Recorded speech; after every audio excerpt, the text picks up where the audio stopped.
seru banget ya kayak ngeliat adegan Straw Hat masuk ke Enies Lobby. Pakai kapal gitu kan, pakai kereta laut waktu itu dia ini pakai perahu nabrak pagar ya asli. Jadi kayak di Japung makin seru aja Indonesia ini memang. Nah kejadian demo tadi itu di Pangandaran ya teman-teman. Sementara yang bakal kita bahas ini apa yang terjadi di daerah Kabupaten Pati, Jawa Tengah. Titik awal revolusi.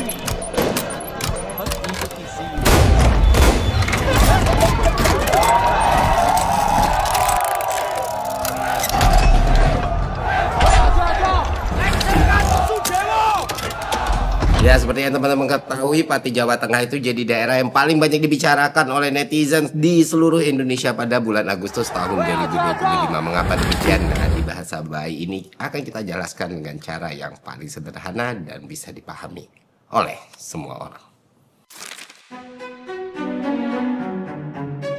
Kok lu bayi gitu?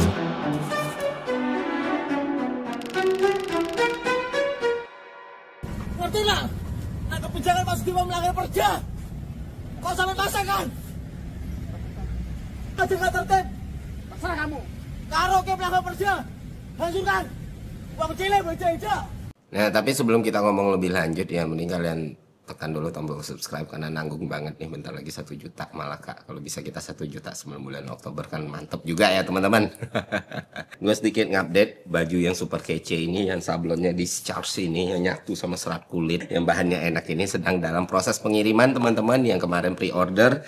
Dan packagingnya seperti ini, lucu banget, simpel banget kan, dan bagus banget gitu. Jadi buat yang pesan silahkan tunggu di rumahnya masing-masing. Ada sedikit kendala memang dari ekspedisinya sama dari platformnya. Jadi mungkin ada sedikit keterlambatan, gue minta maaf sama itu, sedang kita beresin dan sedang kita upayakan supaya teman-teman cepat bisa menggunakan kaos ini. Kalau ada masalah silahkan chat di admin kita standby. Oke? Nah, kita lanjut ngomongin soal Pati. Banyak yang menganggap bahwa insiden di Pati atau protes di Pati itu disebabkan oleh kebijakan kenaikan tarif PBB. Ya, simpelnya kayak gitu. Jadi tarif PBB katanya naik 250% di sana, itulah yang membuat warga Pati marah. Apakah itu hal yang salah? Tidak, itu benar. Jadi ya nggak salah. Cuman kalau kita lihat dalam skup yang lebih lebar ya teman-teman, kita akan memahami bahwa kemarahan terbesar masyarakat itu ternyata bukan berasal dari kebijakan tarif PBB, melainkan suatu hal lain yang gue pikir lebih simpel, lebih sederhana, dan seharusnya lebih mudah untuk tidak dilakukan teman-teman. Dan hal tersebut adalah arogansi. Ketika lu diberikan amanah sebagai pejabat publik, memang akan ada situasinya di mana lu bikin kebijakan yang tidak populer. Itu wajar banget, itu tandanya lu kerja gitu kan. Nah, situasi yang membuat seorang pejabat publik harus membuat kebijakan tidak populer, itulah yang membuat PR itu lahir, ya kan? Ya, government PR, humas, yang mana semua pemahaman dan semua aktivasi soal PR itu dibutuhkan supaya kebijakan yang tidak populer itu dapat terdeliver dan diterima dengan publik. Inilah yang tidak dimiliki oleh Bupati Pati. Nah, apakah kebijakan tarif PBB yang dibilang tarif PBB 250% itu memberatkan? Kalau kita hitung secara objektif ya bisa gue bilang memang memberatkan ya. Jadi gini teman-teman, urusan NJOP dan PBB di situ kan katanya belasan tahun itu nggak pernah berubah. Wajar dong kalau ada penyesuaian. Nah, tarif itu pun berlaku ketika ada kenaikan NJOP dari suatu daerah gitu. Nah, ketika dilakukan penyesuaian, sebenarnya yang teman-teman harus pahami adalah 250% itu tidak sesederhana semua kena 250%. Lu bisa kena lebih dan lu bisa kena kurang. Itu tergantung sama berapa persentase kenaikan NJOP lu tahun ini dibanding tahun sebelumnya. Nah, dimanapun daerah lu tinggal di Pati, misalnya lu penduduk Pati, itu bisa berbeda-beda. Ada yang mungkin kena di bawah 250%, ada yang kena di atas 250%. Nah, setiap persentase dan selisih kenaikan inilah yang bikin aturan itu ada. Misalnya tahun 2024, NJOP lu katakan 100.000 lah ya. Terus NJOP tanah lu tahun 2025 ternyata menurut penyesuaian pemerintah Pati nih ya, lu naik sampai dengan 350.000 gitu kan. Dari 100.000 naik 350.000. Berarti ada kenaikan 250.000 kan di situ. Nah, kenaikan 250.000 itu dikenakan tarif PBB P2 itu 42% gitu. Kalau kenaikannya 270%, justru lebih kecil. Oke, di sini bakal gue jelasin nih. Yang gue bilang, jadi yang naik itu sebenarnya yang di-adjust itu aturan NJOP-nya. Nah, dari aturan NJOP itu ada yang namanya persentase NJOP yang dikenain PBB P2. Misalnya di daerah lu, katakan lu di kecamatan A di Kabupaten Pati gitu. Naiknya itu cuma 100%. Artinya misalnya NJOP lu per meter persegi itu dulunya 1 juta, sekarang lu harus bayar 2 juta per meter persegi, katakan seperti itu ya.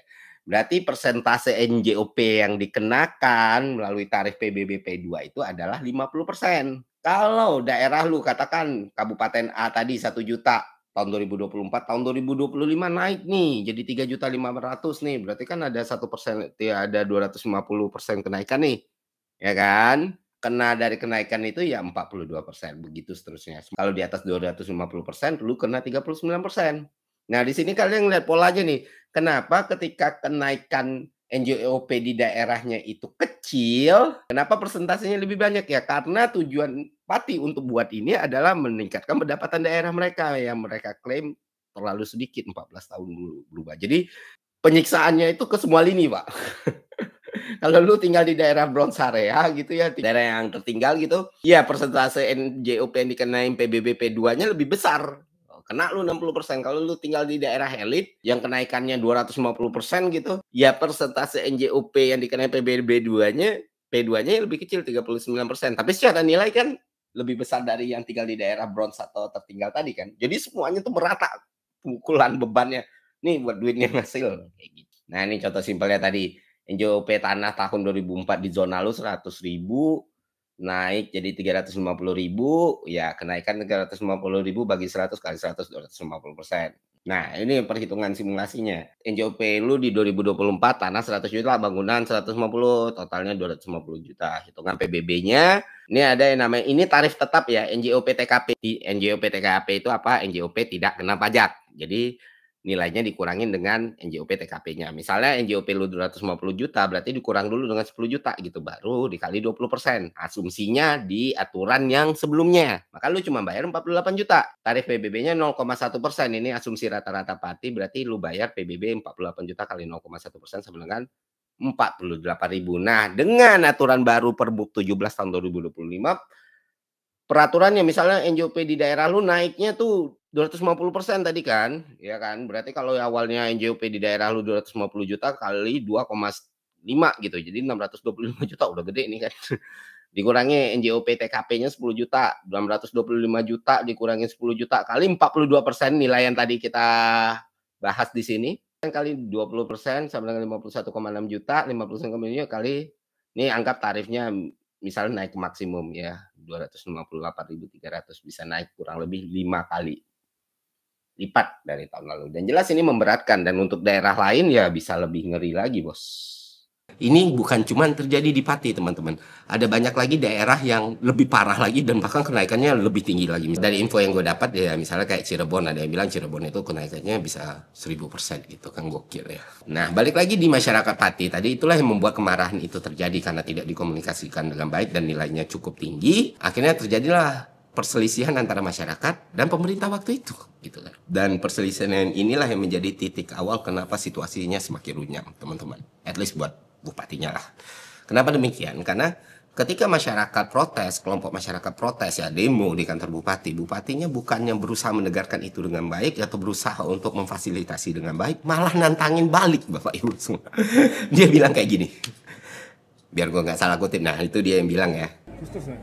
Siapa yang akan melakukan penolakan Yayak Gundul, silahkan lakukan. Jangan hanya 5.000 orang, 50.000 orang aja suruh ngerahkan. Saya tidak akan gentar, saya tidak akan merubah keputusan, tetap majukan. Saya instruksikan semua aparatur pemerintah Kabupaten Pati tidak boleh ada bergening apapun dengan Yayak Gundul. Ya, silakan kalau ada pihak-pihak yang mau demo silakan. Saya tidak akan gentar, tidak akan mundur satu langkah. Yang saya lakukan adalah yang terbaik untuk pembangunan Kabupaten Pati, yang terbaik untuk rakyat Kabupaten Pati. Terima kasih Pak Bu. Nah, setelah dia bilang kayak gitu ya rame lah langsung semuanya ya kan, malah ditantangin 5.000, 50.000 nggak akan diganti. Ternyata yang datang bukan 5.000, bukan 50.000, yang datang lebih dari 100.000 warga Pati. Gokil sih. Bismillahirrahmanirrahim. Assalamualaikum warahmatullahi wabarakatuh. Saya mohon maaf yang sebesar-besarnya. Saya akan berbuat yang lebih baik. Terima kasih. Waduh, Sudewo ngomong diwantemi. Sudewo lagi ngomong, Bupati lagi ngomong, waduh. Akhirnya karena semakin Diwantemi ramai, lagi ya, bupatinya Mas. mengambil Hati-hati, keputusan hati-hati. untuk membatalkan regulasi tersebut. Tapi sayangnya kayak gue bilang tadi, masalahnya itu bukan cuma lagi tinggal regulasinya doang, masalahnya adalah arogansi. Walaupun udah dibatalkan sekalipun, demonya bukannya makin surut malah makin membesar. Nah sekarang kan dia cuma punya 3 skenario nih, tetap memaksakan diri untuk bertahan, mundur, atau dimakzulkan. Ketiga skenario ini punya bobot konsekuensi yang berbeda-beda nih. Kalau dia memaksakan diri untuk tetap bertahan, dia bisa mencelakakan dirinya sendiri, dia bisa mencoreng nama institusi tempat dia bekerja dan mengabdi, dan jelas itu akan sangat berdampak pada partainya sendiri, yaitu Gerindra ya. Makanya kalau kita lihat sinyal-sinyal dari para elit Gerindra kan justru nggak ngebela dia atau nggak yang berusaha pasang badan untuk si Sudewo ini, malah ngasih kode-kode ya udahlah lu mundur gitu atau apapun gitu. Presiden Prabowo Subianto merespon sikap Bupati Pati yang memicu kekisruhan di tengah masyarakat Pati. Presiden Prabowo menyayangkan kekisruhan yang terjadi di Pati. Kalau beliau ya menyayangkan, kan, berhati-hati di dalam menyampaikan segala sesuatu, apalagi menyampaikan sebuah kebijakan-kebijakan yang itu akan berdampak kepada masyarakat gitu. Tentunya itu terus-menerus kita himbau gitu. Dan bahkan DPRD-nya bikin pansus pemakzulan kan, ini kan gila sebenarnya. Kedua, skenario kedua, kalau dia akhirnya turun karena pemakzulan berarti karir politiknya udah habis, Pak. Artinya apa? Artinya nggak ada chance sama sekali dia untuk recovery atau rebound atau bounce back dari situ. Dan bahkan ini lebih parah dari berbagai situasi kasus dan situasi skenario yang lain ya. Karena lu dimazulkan oleh perwakilan rakyat di tempat lu berada dan rakyat mendukung pemakzulan tersebut. Jadi ya lu udah selesai. Dan jelas itu akan merugikan. Dan jelas ini adalah skenario yang paling buruk karena nggak ada manfaat yang lu dapat, jabatan lu nggak tetap nggak lu pegang, sementara reputasi lu udah hancur semuanya. Yang ketiga, mengundurkan diri. Kalau gue jadi dia, gue pasti pilih yang ketiga, itu mengundurkan diri. Karena damage-nya, resikonya, dan dampaknya paling kecil teman-teman sebenarnya. Kenapa demikian? Karena pertama, reputasi memang rusak, tapi tidak akan hancur total. Kesalahan lu ini bukan kesalahan asusila, bukan korupsi, bukan kolusi, dan hal-hal lain yang memang sangat melekat di publik gitu loh. Ya lu gagal mengendalikan ego lu, gagal mengendalikan arogansi lu mungkin capek, lu ngucapin sesuatu yang salah dan masyarakat marah gitu kan. Lu bikin aturan itu tidak dideliver dengan baik, tidak diterima dengan baik, masyarakat marah. Dan mereka pengen lu mundur gitu kan. Artinya penyebab lu mundur pun dinamika birokrasi dan politik yang biasa. Dan kalau lu mundur dengan urusan kayak gini, peluang lu ke depan masih panjang nih. Kedua, gue bakal baca peta realitasnya lah. Orang di Jakarta dukung lu atau enggak gitu. Gue akan sangat menghindari kemungkinan gue dimakzulkan. Kalau ternyata lu nggak sebodoh itu untuk nangkap sinyal lu didukung atau tidak, ya seharusnya lu ngambil keputusan yang sesuai dengan sinyal yang lu terima. Bisa jadi ketika lu mundur sekarang, karir politik lu ke depan juga masih kejaga. Karena lu mundur dengan terhormat. Bukan cuma kejaga, reputasi keluarga lu juga kejaga, reputasi lingkungan lu kejaga, dan itu bisa jadi bargaining lu di dunia politik nantinya. Jadi menurut gua, pilihan mundur adalah pilihan paling rasional di situasi seperti ini. Tapi kan itu gua yang nggak punya pengalaman politik dan nggak tahu apa-apa soal politik. Dan kalau gua di posisi itu yang akan gua ambil. Tapi kan Pak Sudewo kan sudah jadi bupati, tentu tahu yang terbaik lah. Karena kalau kemarahannya makin rame nih, makin tersulut, tentu gue melihat situasi ini sangat-sangat tidak ideal. Karena kalau kita belajar dari Arab Spring kan, we never know, merambatnya bisa kemana-mana. Udah bayangin, pejabat yang sudah dituntut ratusan ribu oleh masyarakatnya, yang sudah dimarahin presiden secara langsung, masih memaksakan diri untuk menjabat. Itu jelas bukan presiden yang baik, dan jelas menimbulkan masalah yang lebih besar lagi. Kalau pejabat kita takut dengan gejolak, seharusnya mereka melakukan hal yang tepat untuk hal ini, bukan sebaliknya. Paham nggak maksudnya? Jadi ya mari kita lihatlah babak selanjutnya bagaimana gitu. Ya kayak lu main catur lah.